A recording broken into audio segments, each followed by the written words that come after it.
Okay, I think that's everybody in.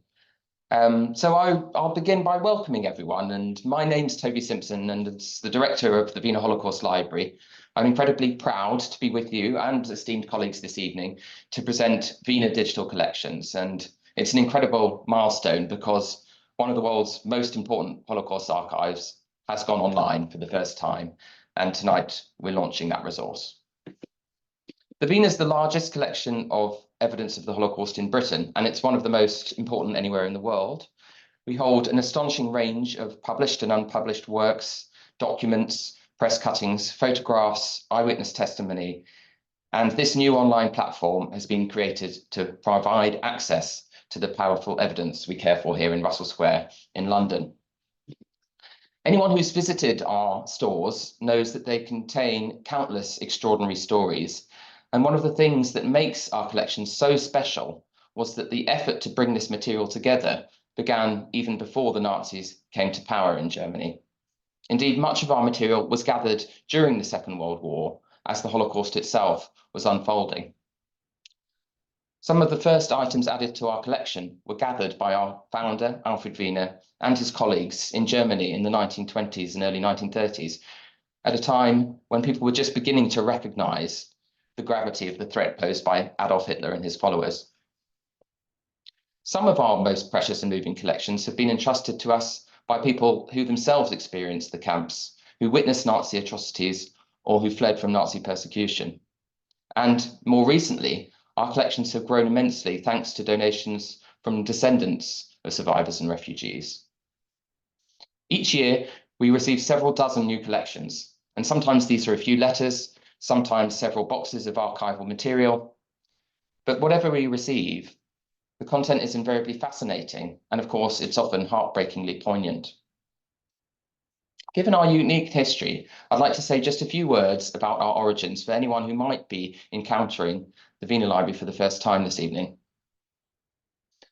The Wiener first became an institution formed in Amsterdam by Dr. Alfred Wiener, who was a German Jewish scholar and civic leader, who was forced to flee Germany when Hitler came to power. But he had noticed the danger of National Socialism very early on. And I just want to quote from a piece of writing that he wrote in the Central Verein newspaper, which was the most widely distributed civic newspaper for German Jews. And this article comes from December 1925, shortly after the publication of Hitler's Mein Kampf.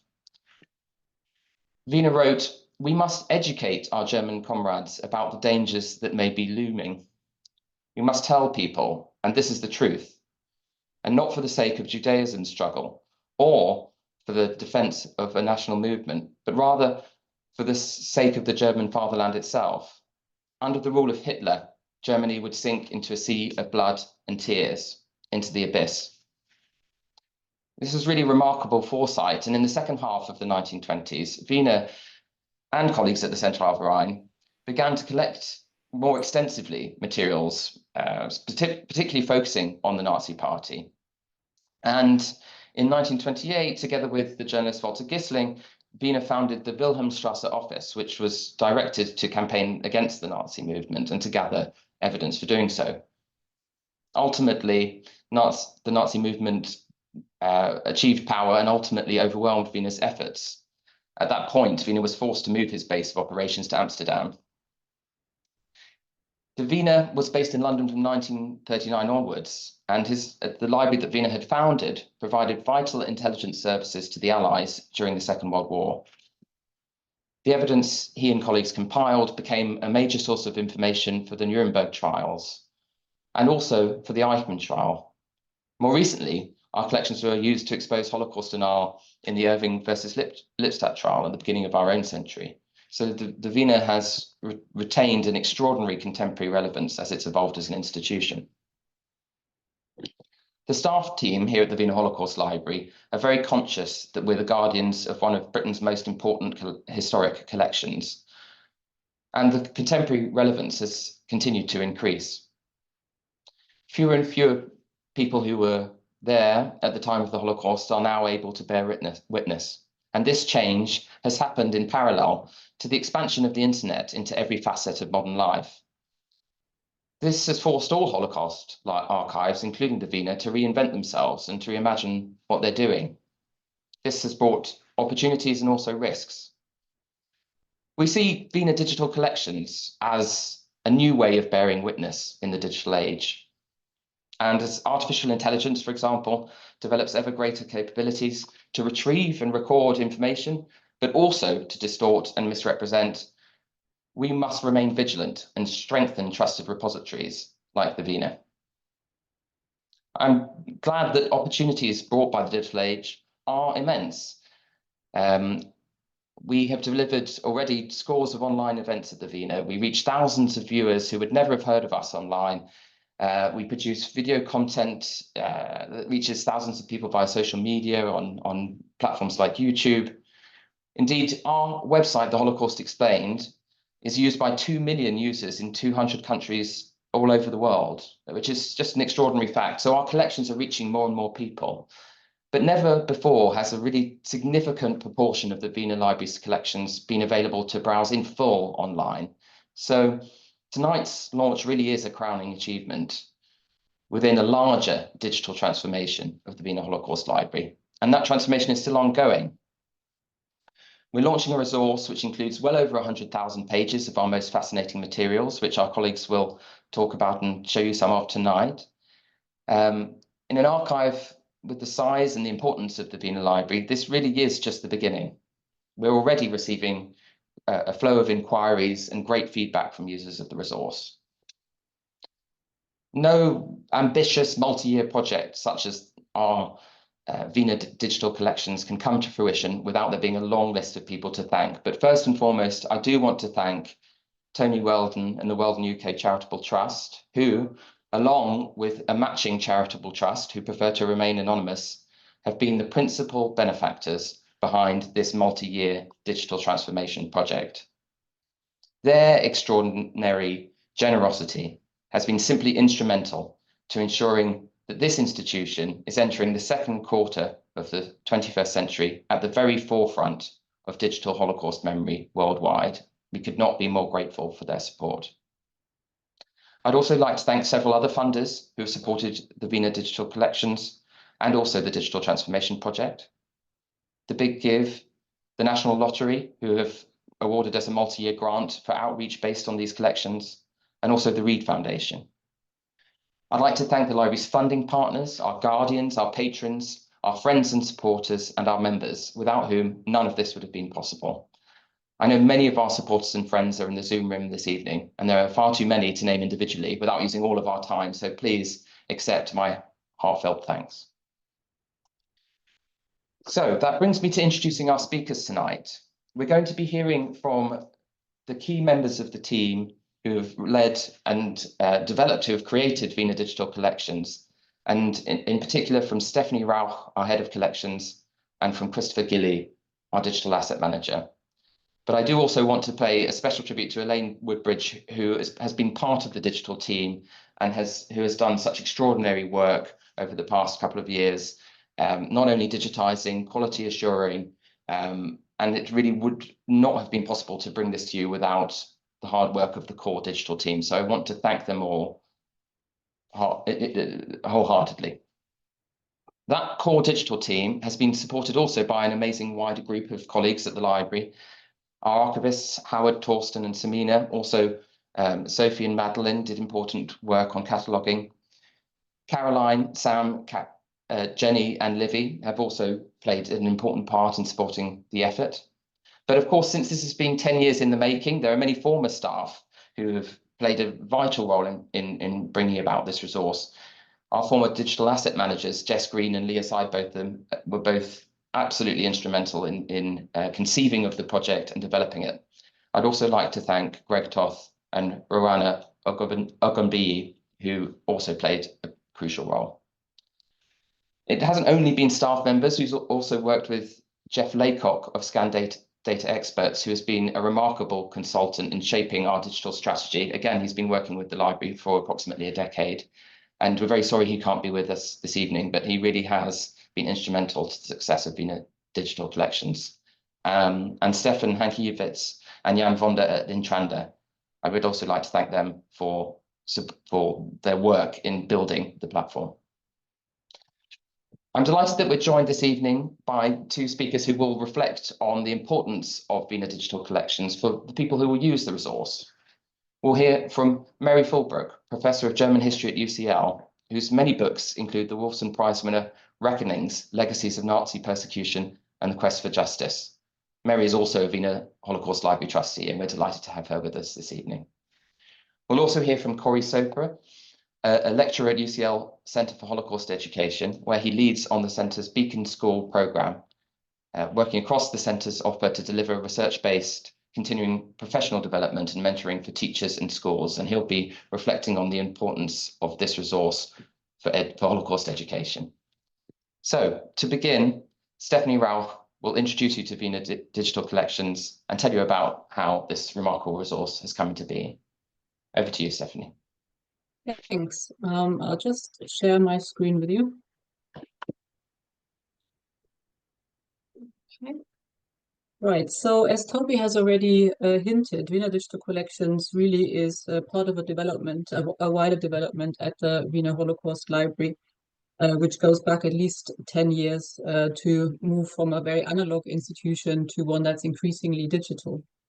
In the last 10 years, the Wiener moved as a first step, moved to one combined collections management system for both printed and archival materials with an online catalog that many of you will be familiar with. The Wiener also revamped its main website and its refugee map digital resource.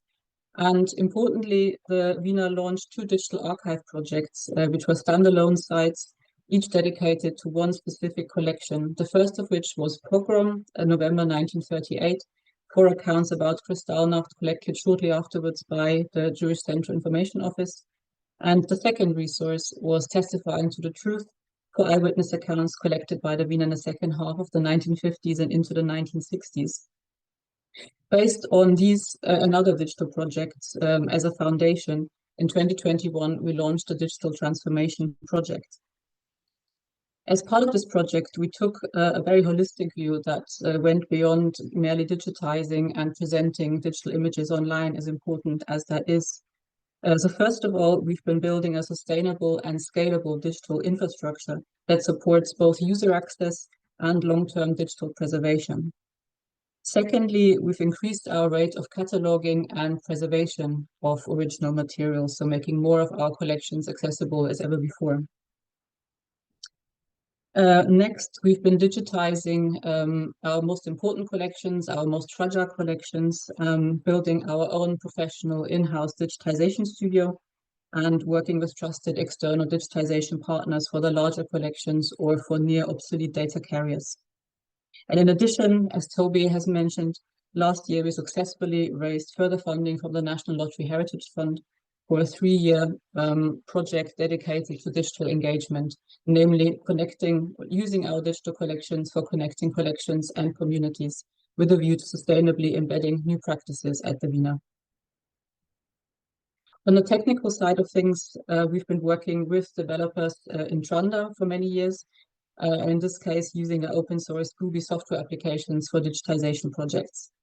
This is, in principle, a similar technology to the older standalone sites, Pogrom and Testifying, but with an important difference. Whereas the two standalone sites, which are still widely used and which we continue to maintain, whereas they were partly custom built for the Wiener, the new digital viewer is entirely open source, so it uses the latest viewer versions and it will continuously benefit from updates and new developments.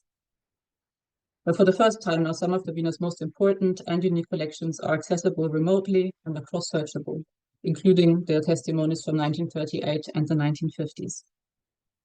Wiener Digital Collections can now support printed materials such as books and pamphlets, archival collections, and soon also audiovisual materials.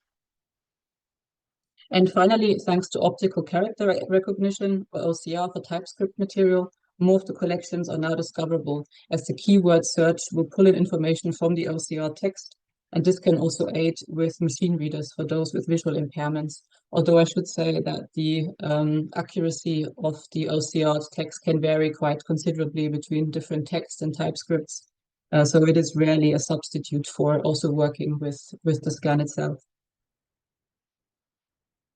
For the launch of Wiener Digital Collections, we've selected a cross-section from our document collections, photo collections, rare books and pamphlets, ephemera and periodicals.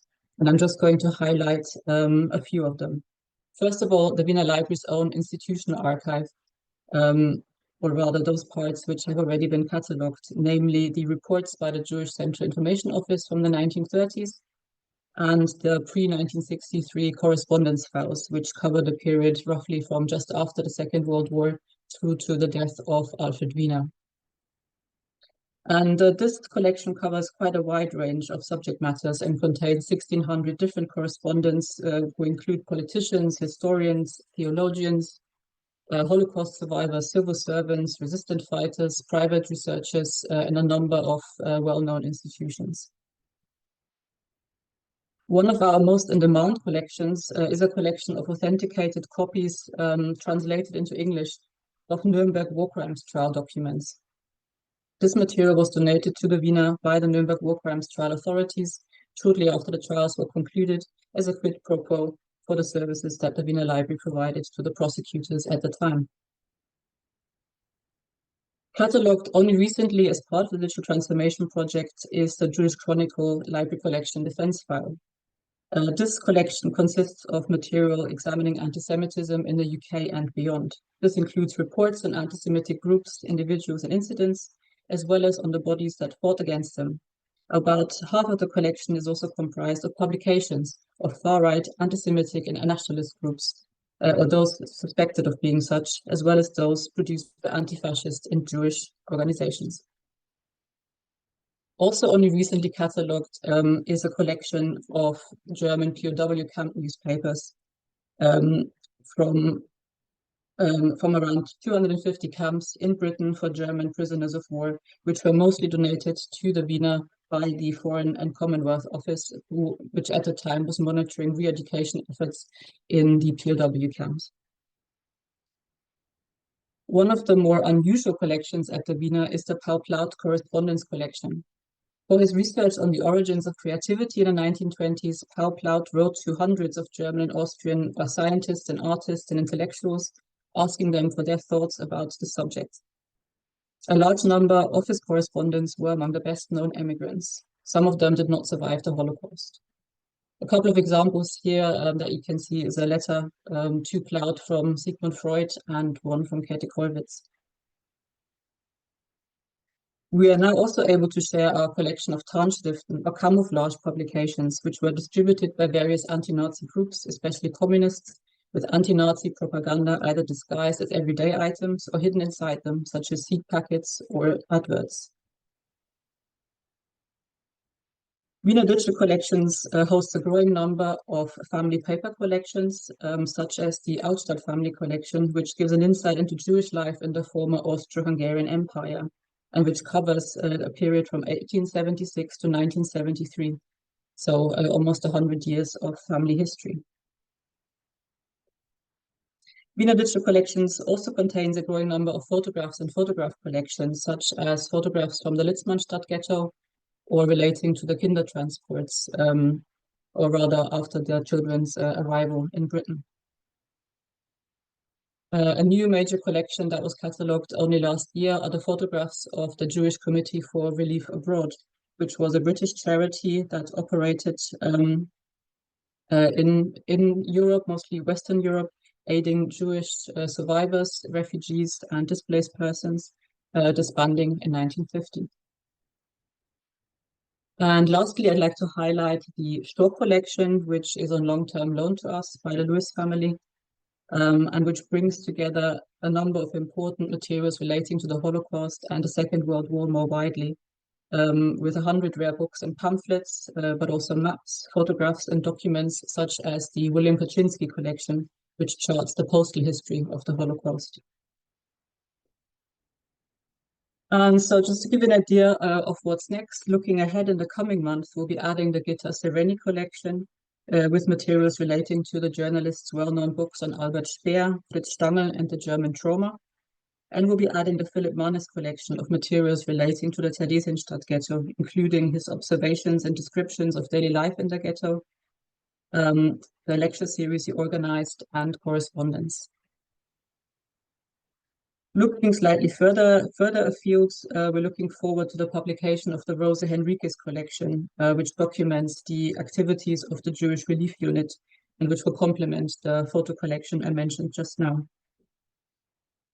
Over the next 2 years, we will also continue developing the online platform and its functionalities, such as the capability to present audiovisual materials like oral histories. We are also continuing with our digitization program, adding around 100,000 images per year, reaching at least 500,000 images by the end of 2026. We also invite feedback and appreciate any suggestions that you might have on Wiener Digital Collections. There is a contact form on Wiener Digital Collections, so please make use of it and get in touch with us. Thanks. I'll hand over to Mary now. Thank you very much. Well, you've already heard a superb overview, both of Alfred Wiener and the wider context, and also the contents from Stephanie Rauch, who knows it better than anyone, I should imagine. So what I'm going to do is, I was asked to talk about the significance or the importance of having these resources online for Holocaust memory and history. And I well remember when the old Wiener Library was in, I think, number 4 Devonshire Street, in any way a little bit further away from UCL than its current lovely quarters in Russell Square. How old-fashioned and dusty and difficult it was, and how precious touching some paper file might be, but just how arduous. Anyone who's a practicing historian will know how arduous the trek around archives is. So this is just phenomenal that we have this now available in our own rooms, in our own studies or living rooms.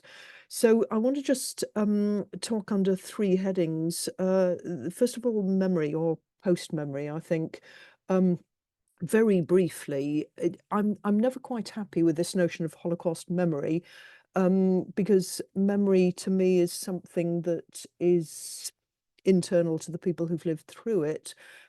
It's more a question now of representation and commemoration and remembrance, and also the question of post-memory among children of survivors, members of the 2nd and 3rd generations, who are trying to imagine what it was their parents or grandparents or relatives went through. And there, I just tried to spend a bit of time over the last few days poking around the collection, just exploring it from that perspective. You can do incredible name searches and place searches, and you may or may not find individual traces of particular tracks. I tried putting in a couple of family names and didn't come up with very much.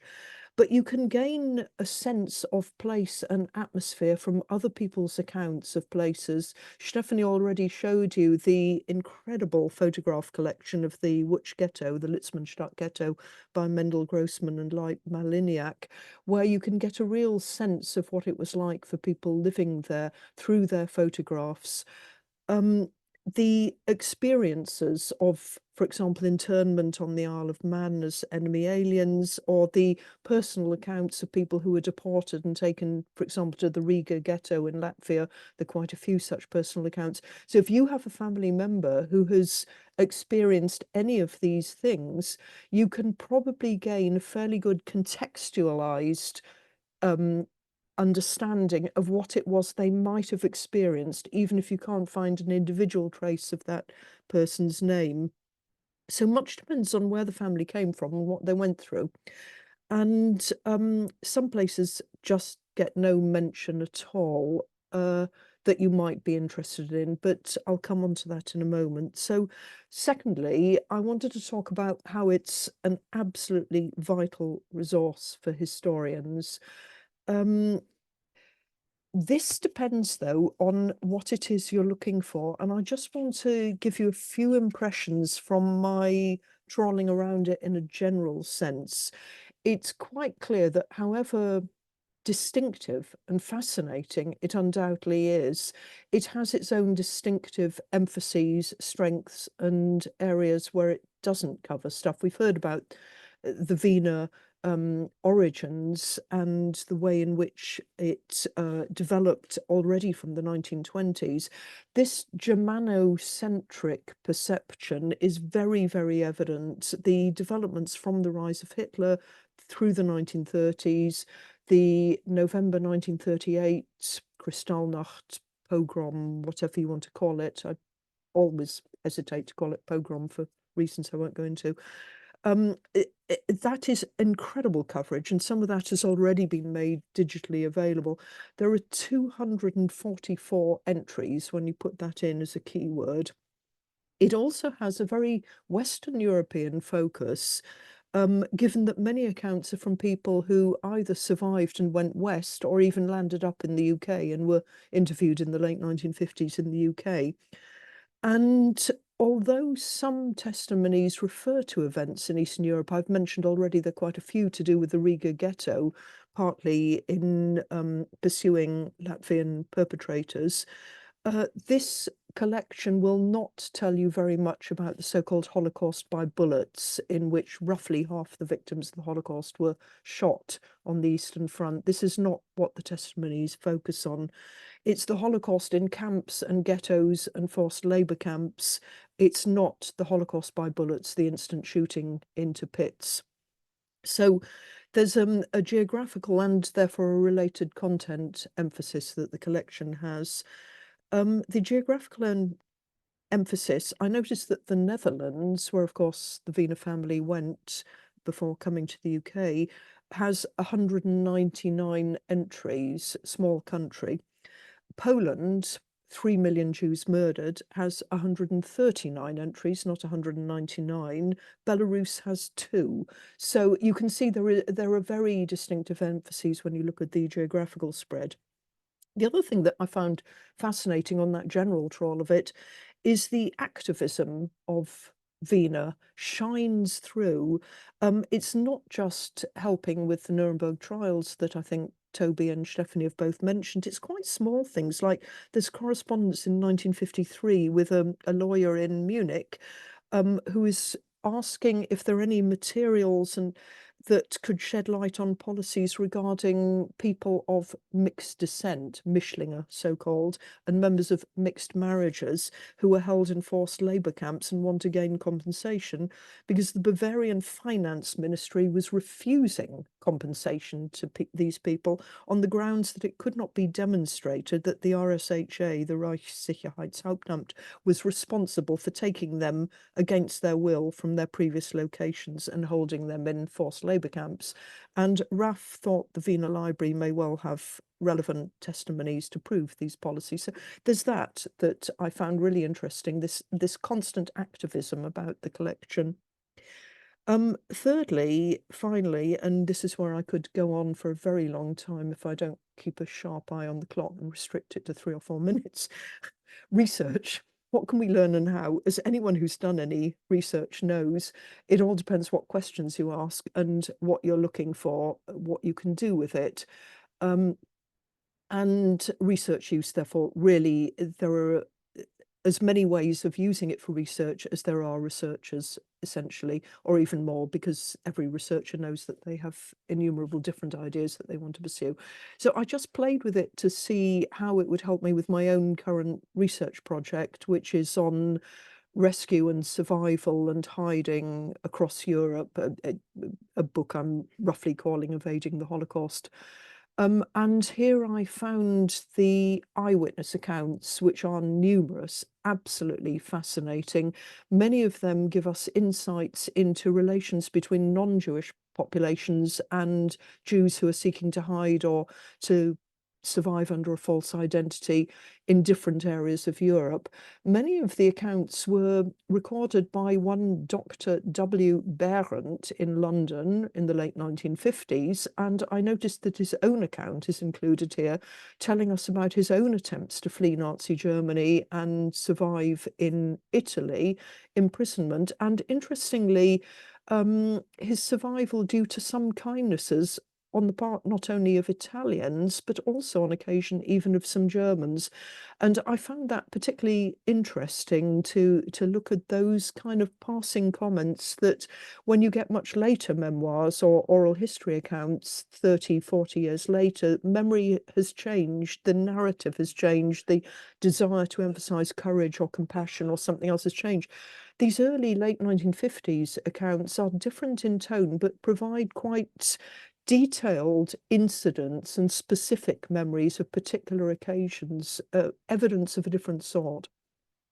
Some of these accounts are by well-known people, Anita Lasker-Wallfisch, of whom you will have heard a lot in the last week or so, not least, who give an account then as a young person, and then we hear a lot more about later. And it's interesting to compare earlier and later testimonies. Philip Müller, who was one of the characters interviewed by Claude Lanzmann in Shoah and gave that most gripping, horrifying account of opening the doors of the gas chambers and the people falling out and the weaker ones below and the stronger ones had trampled them and climbed up to try and get to the air. He gives an account of the resistance activities within the Sonderkommando at Auschwitz. And his account is recorded in Prague in 1957 by Erich Kulka, who was the father of Otto Dovkulka, whose book about landscapes of the metropolis of death you may know about. So you can trace all sorts of interesting connections once you start situating these well-known figures in the wider web of things they've said. Some of them are less well-known, but even they, many of the less well-known ones, have given a testimony in the late 50s here, and then have given a later oral history testimony decades later, or given a memoir, often ghostwritten, with interesting little insights. One of them I looked at was a woman called Eva Laufer Deutschkron, who talks about betrayal by the Jewish graspers in Berlin, the well-known pair, Ralph Isaacson and Stella Kubler-Goldstein, the poisonous Stella, of whom you'll have heard. Other ways of searching it, you can browse by keyword. Jews in hiding, I found particularly interesting to go through some of those denunciations, ghettos, public opinion, and so on. And what I found particularly interesting was the way in which it's not just victim perspectives and survivor testimonies, as it were. One of the most interesting accounts I read was of a German rescuer of Jews in Poland, an ordinary administrator east of Lemberg, who saved a couple of Jewish families or organized hiding places for them. And what I found particularly interesting in that one, and this is my final example I want to give you briefly, is something that's very relevant to my current research project. The wider collaborative team of researchers in my current project, the wider project is called Good Citizens, Terrible Times, namely, what do people do when their citizenship requires them to do something quite opposite to what their conscience might suggest? Do they comply with what's being demanded of them as citizens? And this guy, towards the end of his account, when he's talked about the risks he took and the people that he helped to hide or get forged documents for and so on, I'll give you the English translation. Stephanie showed you there are ways of doing getting PDFs of the original document. The German, I think, has not been wonderfully well translated in this, but he basically says at the end of it in the English translation, by getting involved personally to help those in need, I believed to best serve my fatherland. That's poor English. Glaubte ich meinem Vaterlande am besten zu dienen. This was really interesting. He thought he was doing the best service to his German fatherland by acting exactly against what the Nazi German government was trying to do, by trying to save Jews from being exterminated. And he goes on to say, as the world had to realize one day that there was another side to Germany as well.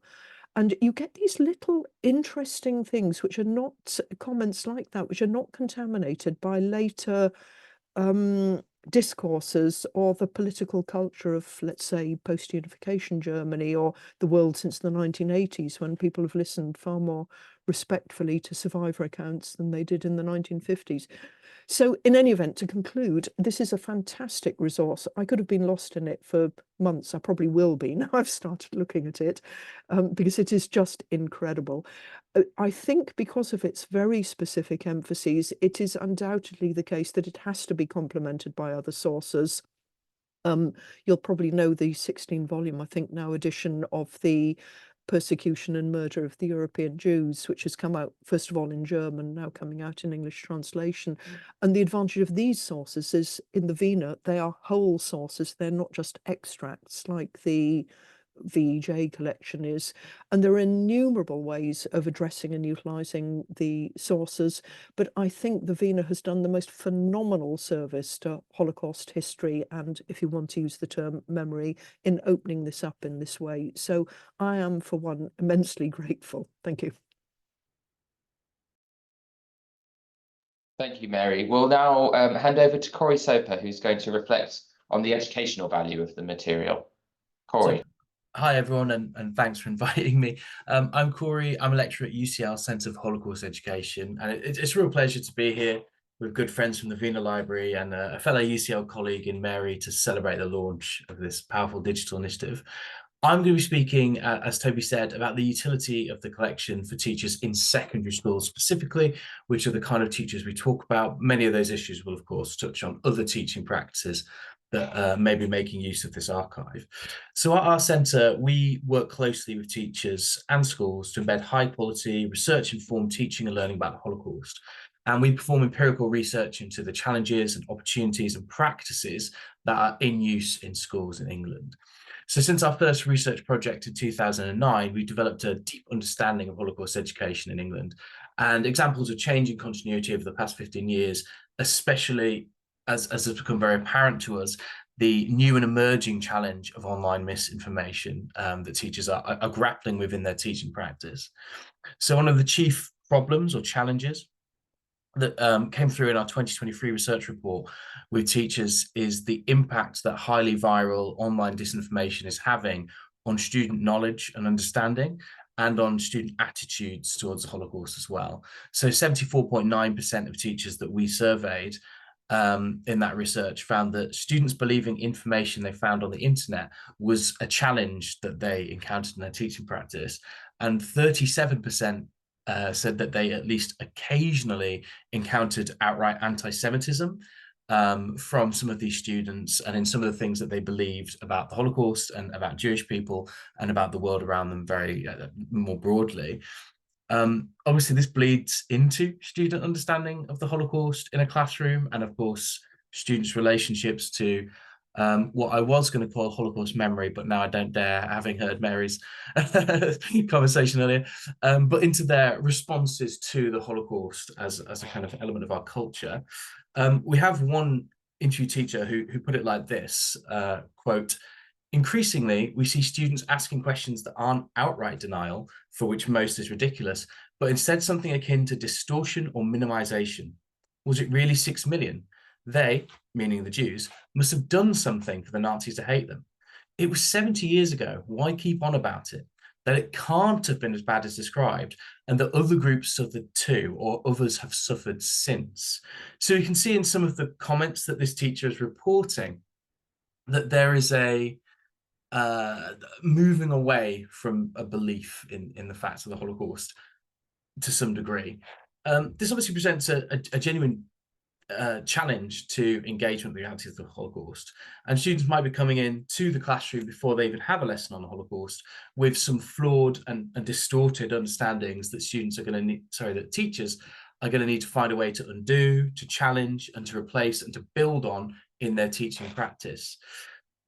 This concern that teachers have, of course, acknowledges a wider concern in our public discourse about the impact of online disinformation on society, on politics, and community cohesion, as more and more of our lives are lived digitally and we increasingly move towards a post-truth or so-called post-truth culture. For many of our students, of course, they grew up in a social media age, so it can be really difficult for them to determine the truth of claims. So I think we need to consciously model approaches to doing that and showing them ways of knowing. And I think that's something that this archive can help with. So we often find with teachers that they are desperate to access archival material. I've very often had conversations with teachers on our Beacon School program where they desperately want to use primary sources that speak to a diversity of experiences, or to track singular individuals over a course of time and seeing the kind of documents they produce and the experiences they have over that sustained period. And they want to build that into their pedagogy, but they often struggle to actually access archival material or find primary sources and bring it into their classroom to share with their students. And what the Wiener Library has worked on here is a fully digitized and searchable archives, so that it's very easy for teachers to actually do some of the work that Mary was talking about earlier, tracking individuals across documents, honing in on a specific event or town or site, and finding documents and sources that they can then use in their lesson to demonstrate certain historical points or to enable students to engage in source work. I think increasing access to archival material, the Wiener Library's digitized collection, can combat some of the tendency I discussed earlier of students to have these distorted views by enabling students to really grapple with real historical documents and engage in what I call actually doing history, where they are reading primary documents and they're generating their own narratives and ideas and responses to the information contained in those documents and the existence of those documents. I think that's really important in helping students develop an epistemology that's critical, that they can learn how a historian might construct truths about the past, and then they can start to apply that more widely to their lives and to their own understandings of history. I think it's very powerful for a student to be able to access some of these documents anywhere at any time from any kind of device, and also explore resources like the Holocaust Explained, which are going to give them reliable information, which perhaps they might not find in other forums on the internet. So I think that the Wiener Library's digital collection is particularly strong in that students and teachers can access the metadata. This sounds very nerdy of me, I appreciate, but I think it's really powerful that you can see the provenance of these materials. You can see when they entered the collection. You can see how they entered the collection. I think those things help to reinforce the realness of some of these documents to our students. And I think that the scans are also extremely powerful. I think the slightly discolored paper of an old newspaper, or the faded library stamp that might be on a book that you can see in the visual sort of photograph image of the sources, is really powerful for reinforcing the fundamental realness of this material to students who aren't encountering primary source documents much in their learning. I think the Testifying the Truth collection, for example, really demonstrates the immediate evidence for the Holocaust in the wake of the end of the Holocaust. And I think that's quite a powerful thing for a student to engage with, who might otherwise have come across Holocaust denial or distortion on the internet. I think there's just something really profound about finding documents that are contemporary to the late 1940s or early 1950s, that are people evidencing this thing in no uncertain terms. Like Mary, I went trawling around the website when I was asked to join for this talk, and I found myself sort of slipping into my ex-teacher mode and thinking of documents and archival material that I would use in lessons. So, for example, there's the testimony of Simon Umscheif, who's a Sonderkommando, who was part of a group ordered to destroy the crematoria in Auschwitz-Birkenau, which I think is quite a powerful thing in this domain of talking about evidence and the evidence that exists, to discuss with students and to explore with students. And I think as we're increasingly approaching a world where many students are not going to have the opportunity to hear testimony from a survivor, these documents can really breathe life into a history that is passing out of living memory. I also think the activism that Mary mentioned is a really fascinating element of the collection. One of the things I was drawn to was the elements of the collection that discuss anti-fascist organization, both in the German context and of course in the British context as well, and talk about the resistance and action that was going on in those sort of places. I think that's a really powerful thing to enable students to see the agency of people in the past, that they were not passively standing around in responding to Nazism, but they were taking active actions to oppose the Nazi rise to power. So in closing, I think the Wiener Library's digital collection represents a crucial resource for teachers teaching about the Holocaust in challenging times. By providing easy access to the library's collections, it empowers teachers to address the challenges posed by online disinformation and help students develop the critical thinking skills necessary to navigate a complex information landscape. The ability to engage directly with historical documents offers a powerful and authentic connection to the past, ensuring that the stories and lessons of the Holocaust remain relevant and impactful. I'd just really like to commend the Wiener Library for this important initiative, and I really look forward to seeing the positive impact it'll have on the schemes of learning that teachers produce in their work with us and in the Holocaust education we see as we're engaging with teachers and exploring with them. And I look forward to having a resource I can point them to when they ask me some of those questions about how they can find the archival material to realise their vision. Thank you so much, Corey. That was brilliant. So I'm sure some of you are very keen to see the resource in action, and to show us that, we're going to hear from our digital asset manager, Chris Gilly. Over to you, Chris. So I've started sharing my screen, and I hope you can now see the web page of Wiener Digital Collections. This is the homepage with a very striking composite image of the different types of documents that you'll find in Wiener Digital Collections, and created by my colleague Elaine Woodbridge. And one of the main aims we had in creating this was to create as many entry points for people into the materials that we could. And one of the first you can see on the right-hand side here of the page, the Browse widget, which I'm currently highlighting. This allows you to browse through the materials based on their type of material, title, or different keywords that were assigned to the different documents and books and pamphlets at the time of being catalogued by our archivists and librarians. So Steph mentioned the Tarnschriften, and we could find those, for example, by going to the subject keyword, picking on T, and there we see the subject keyword Tarnschriften, and that will bring up all of the Tarnschriften we have publicly available, which can then be we can further narrow down the searches by looking at the different keywords assigned to the materials, but also the language. And for example, if we're interested in Tarnschriften to do the Hitler Jugend, I would click on there, and that would bring down this Die lustigen Abenteuer von Fritz und Franz by the Hitler Jugend.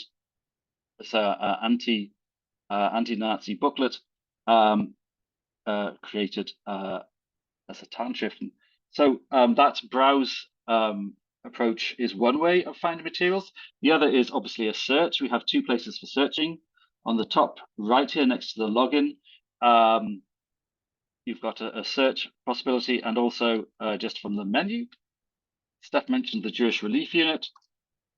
So if I type in Jewish Relief Unit, obviously I'll bring up all the materials that have those words in them, and the results will give you details from the metadata about the different items, and highlight which words brought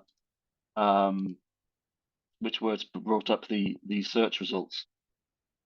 And we can also, as with the browse approach to searching material, we can narrow down the searches using these different keywords, language, types of material. And also, we could also narrow it down by the collections.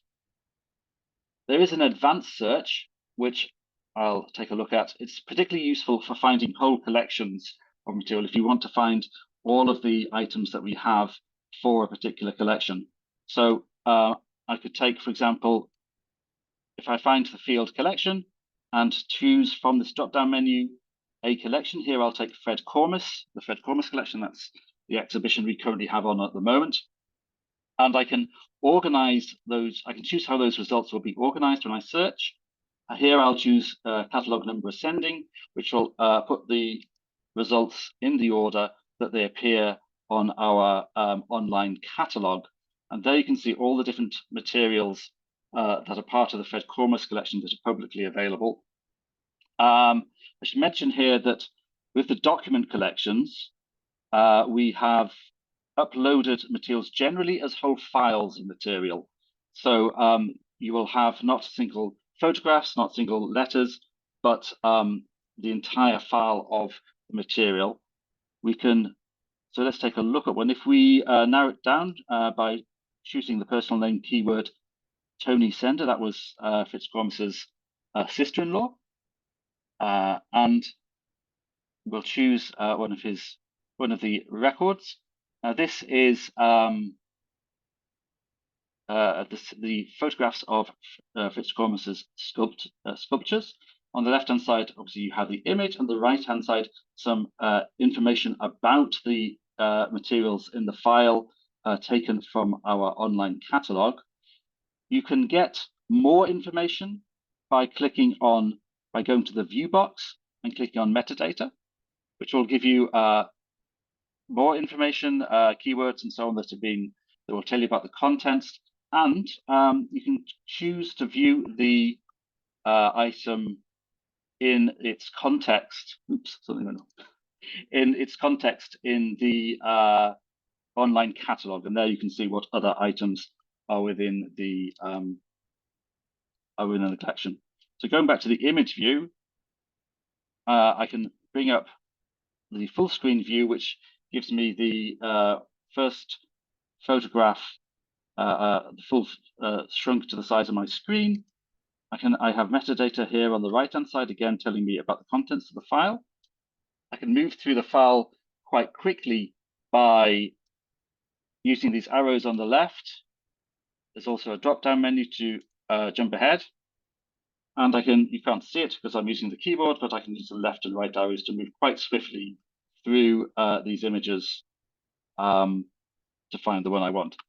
I can also get an overview of all of the images in the file by clicking on this button, Show Page Preview, and then move ahead and find the materials that are interesting to me. If I go back to the main image for the file, then I can also look up here at what's called the breadcrumbs. So the pathway I use to get through to this file of photographs, and choosing the previous one, I will get onto a collection level description of all of the Cormus material, giving me some background about Fitzgromus's life, and also an overview of the collection there in scope content. This collection level view is discoverable by using the search function. Here you can see it appears in the list of results alongside the various items in the Fitzgromus collection. It doesn't always appear as the first one, but I can choose it by clicking on CMS page, and that will give me the overview of the entire collection. We have quite a lot of books and pamphlets, many of them Tarnschriften, and many of them from the Shaw collection in the digital viewer as well. And I can get onto these from this menu up here. And I've got multiple options for reorganizing the search results, for example, putting them in the alphabetical order of the person who created them, or in the title, the A to Z order of the title, and so on. Here, items are generally uploaded as a single pamphlet or a single book. So each record here is one pamphlet.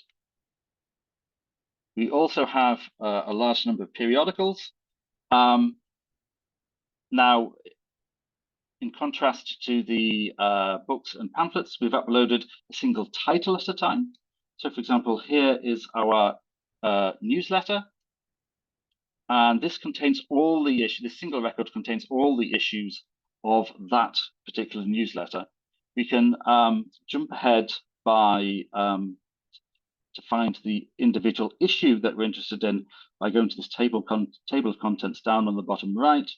So I can jump ahead, for example, to 2006, number 50, And from there, when I go onto the full screen view, that's where it will start. And I can flick through, looking at the different images from that. And that's coming to one of our members of staff still with us. And we mentioned quite a lot about the Testifying to the Truth collection. These were all, they have their own websites, which are still in use and can still be accessed. But we've also imported all of the material, as Corey and Mary indicated, into the Wiener Digital Collections, so they can be accessed through this collection highlights. This is still in development. We'll add more collection highlights as we go along. I think the next one we'll add will be all the materials that are part of the Shaw collection.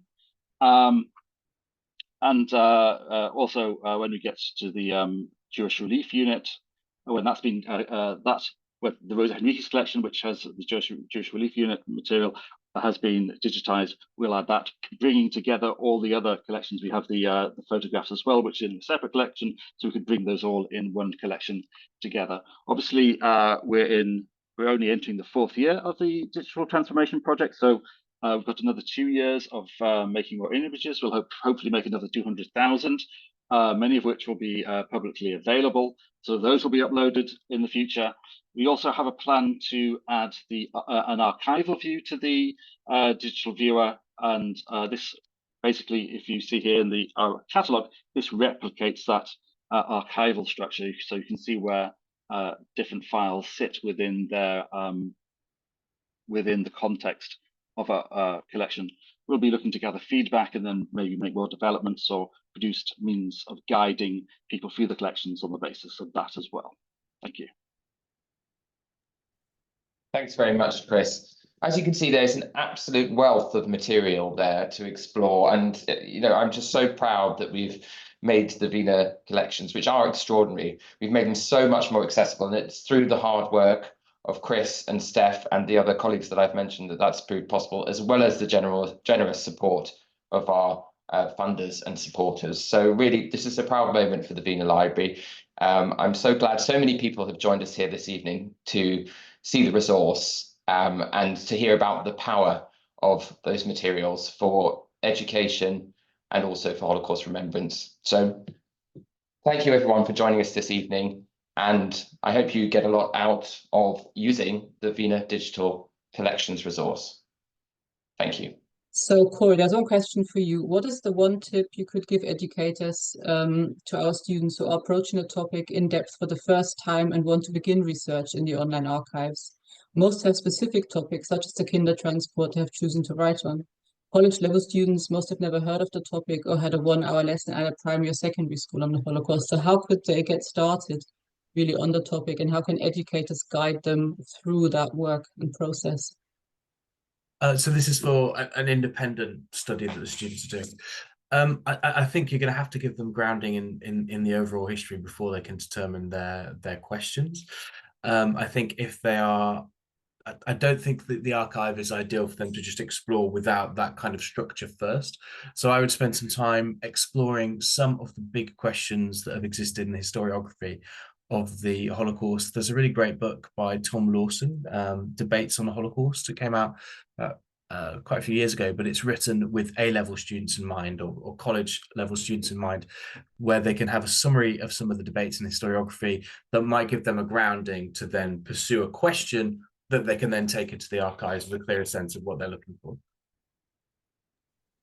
Yeah, I think that might also connect to another question, which might have come out of the teacher research as well that you did at the center. To what extent do you find that teachers themselves have a distorted view? Is one of the questions from the chat as well. So how can we tackle that challenge as well? We do find that. So we survey both students and teachers on the same subject knowledge questions. And we find that whilst obviously teacher subject knowledge is considerably better than students, as you'd expect, where there are particular problems, they exist for both teachers and students, which again is what you would expect. So in our 2021 report, you can see the breakdown, but the major areas where teachers struggle with subject knowledge in our research are around the role of Britain and how Britain responded to the Holocaust.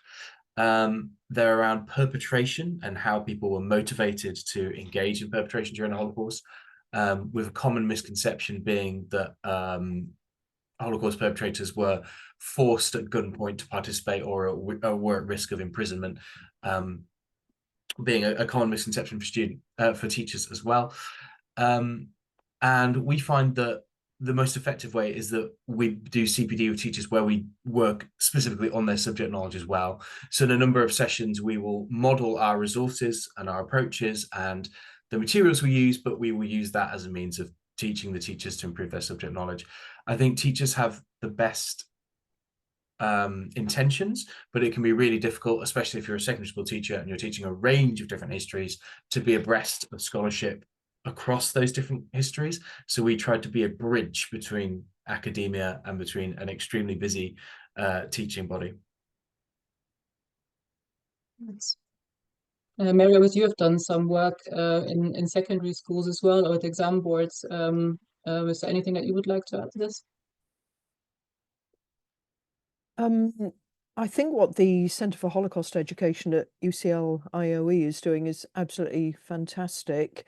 I think it's really hard to stay on top of the historiography, given that it's such a contentious field and there is so much coming out all the time, particularly in the area at the moment on perpetration and complicity. So I think it's really important that there is very clear and quite simple guidance actually to using these resources.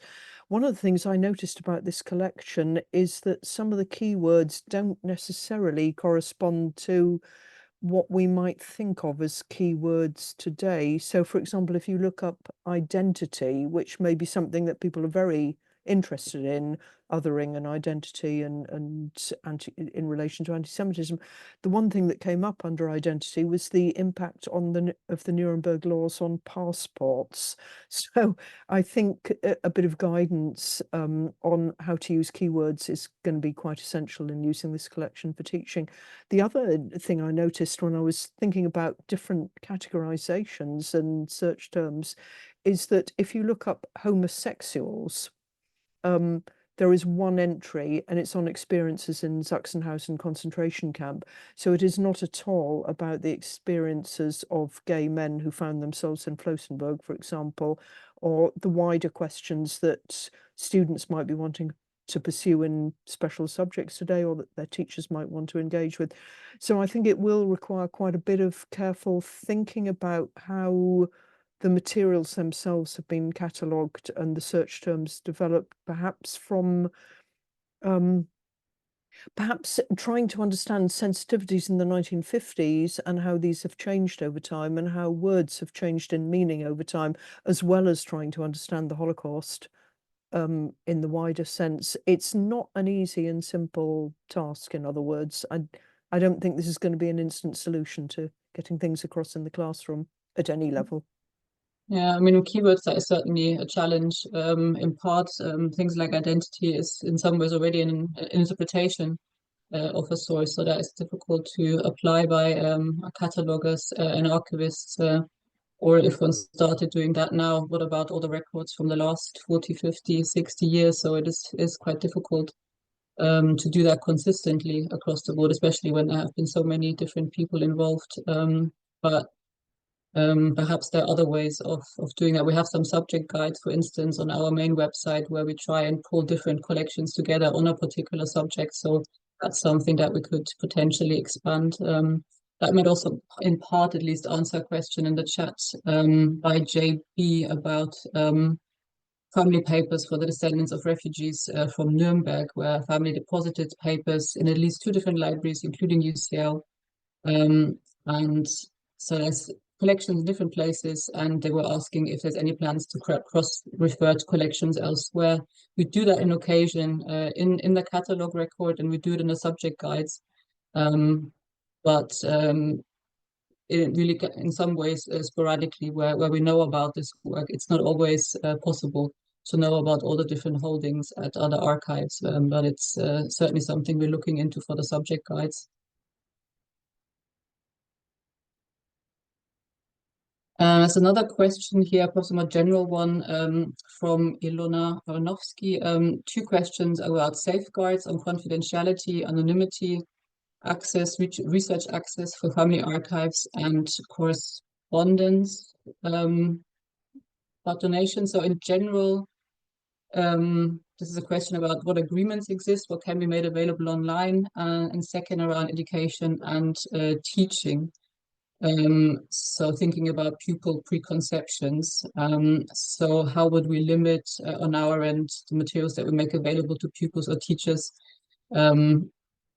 such as personal correspondence, and what items, I'm not sure if that's about items that we choose as an archive or items that educators choose. So I'm just going to select the first question here. We do have agreements with our donors where we do record what we can do with the materials, so we can use them in our occasional programs. And in general, we always try to make the materials accessible, at least in our reading room on site, and where possible also online. But of course, there are considerations around copyright and data protections that we have to be conscious of. Perhaps Chris wants to say a bit more about that, about the considerations for what we can publish online. Well, effectively, we have three competing or demands. We've got the need to make materials available for research and education on the Holocaust. We've got the legal and ethical requirements of data protection and copyright law, and then we've got just the practical side of what can actually be done. If you've got a whole file of 100 letters that contains multiple copyrights, it potentially contains personal data on multiple people, and it's impossible for us to look at every single letter and to determine who might be the copyright holders for each letter and who what personal data there is there. So we have to keep things at a high. We have to look at things at the higher level of the file. We look at whether files contain recent material. We look at what type of material they contain. Anything containing wills, or family trees or family history research is likely to contain material on people who are still living, so it's therefore a data protection concern. With copyright, we're particularly concerned to avoid publishing materials, for example, that are still commercially available or written by people, written for commercial gain by people who are still living or have a literary estate. So we have to create some broad criteria, which we say, well, we won't publish those things, and then apply that at the level of a whole file, and look at what material we have in the catalogue, and limit material there. We can do things like, for example, remove the names of children from photographs by just taking out the image that we put online. So that's another option. But yeah, there's quite a few competing demands, but yes, it's certainly something we spend a lot of time thinking about when we're putting things online. Thanks. The second part of that question, I think, really was about, given the pupil misconceptions, what type of material is really most suitable for them in education? So would it be personal correspondence, or would it be official documents? I'm not sure I have a good answer for this. Maybe Corey and Mary have ideas about this. I guess one of the questions that we did wonder about, of course, as well, is making available a fair amount of anti-Semitic and far-right material as part of the resource. Although our reasoning here is also that this material is available pretty much anywhere on the internet, and it's better that people discover it on the Wiener Holocaust Library's sites, where there is contextual information that people can access. But I suppose there is a risk pupils might find material that reinforces some of the misconceptions rather than dispels them. I mean, I think specifically on that point of anti-Semitic material, we have found that sometimes when we ask students to explain why the Jews were targeted by the Nazis and their collaborators, that their explanation draws on Nazi propaganda, as it were, to explain that process. So I think whenever we use anti-Semitic material that depicts Jewish people in the ways that those kind of materials depict Jewish people, I think we need to be really careful in how we deconstruct it.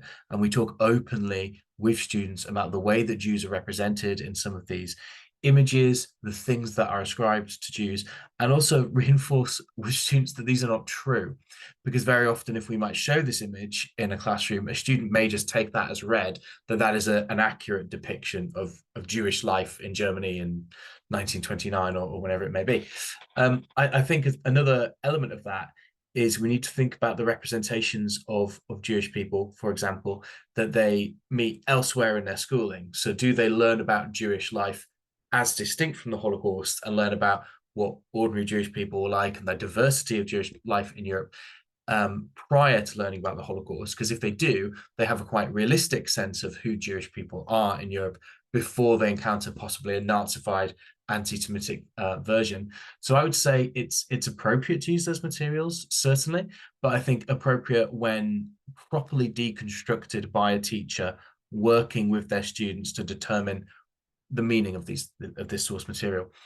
Obviously, if you just kind of threw those documents in front of students, that would be hugely problematic.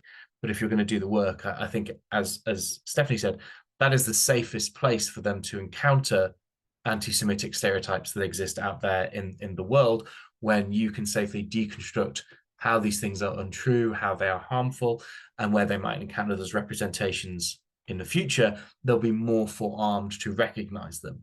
And I think what's quite disturbing about some of the anti-Semitic material on the contemporary internet is actually how strongly it resembles, sorry, my cat is very eager to be involved in our meeting tonight, is how strongly it resembles Nazi propaganda and draws from the visual language of Nazi propaganda as well.